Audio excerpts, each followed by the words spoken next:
ನಾನೀಗ ಡಿಮಾರ್ಟ್ ಪಾರ್ಕಿಂಗ್ ಲಾಟ್ನಲ್ಲಿ ಅಡಗಿ ಕುಳಿತಿದ್ದೀನಿ. ನನ್ನ 3 ವರ್ಷದ ಮಗಳು ಸಿರಿ ನನ್ನ ಪಕ್ಕದಲ್ಲೇ ಇದ್ದಾಳೆ.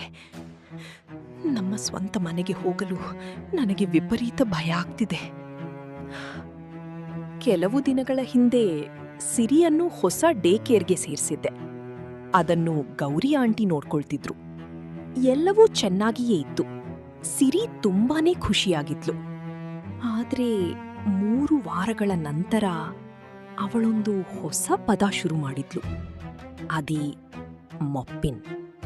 ಕಾರಿನಲ್ಲಿ ಮೊಪ್ಪಿನ್, ಸ್ನಾನ ಮಾಡುವಾಗ ಮೊಪ್ಪಿನ್, ಎಲ್ಲೆಂದರಲ್ಲಿ ಬರೀ ಮೊಪ್ಪಿನ್.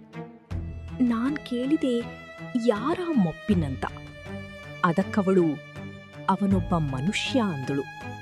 ಸೀಲಿಂಗ್ ಮೇಲೆ ವಾಸ ಮಾಡುವ ಮನುಷ್ಯ. ನಾನ್ ಮೊದಲು ಸ್ವಲ್ಪ ನಕ್ಕು ಸುಮ್ಮನಾದೆ. ಮಕ್ಕಳು ಹೀಗೆಲ್ಲ ಕಥೆ ಕಟ್ತಾರೆ ಅಂತ ಅಂದ್ಕೊಂಡೆ. ಆದ್ರೆ ಸಂಜೆ ಗೌರಿ ಆಂಟಿ ಹತ್ರ ಕೇಳಿದೆ, ನಿಮ್ಮಲ್ಲಿ ಮೊಪ್ಪಿನ್ ಅನ್ನೋರು ಯಾರಾದ್ರೂ ಇದ್ದಾರಾ ಅಂತ. ಆ ಹೆಸರು ಕೇಳುತ್ತಿದ್ದಂತೆ ಅವರ ಮುಖದ ಬಣ್ಣ ಬದಲಾಯಿತು. ಅವರು ತಡದಡಾಯಿಸುತ್ತಾ ತಕ್ಷಣ ಬೇರೆ ವಿಷಯಕ್ಕೆ ಜಾರಿದ್ರು. ನನಗೆ ಒಳಗಿಂದೊಳಗೆ ಅನುಮಾನ ಶುರುವಾಯಿತು. ಅಂದು ರಾತ್ರಿ ನಡೆದ ಆ ಘಟನೆ ನನ್ನ ಎದೆ ಬಡಿತ ನಿಲ್ಲಿಸಿತ್ತು. ಪಾರ್ಟ್ 2 ನೋಡಿ.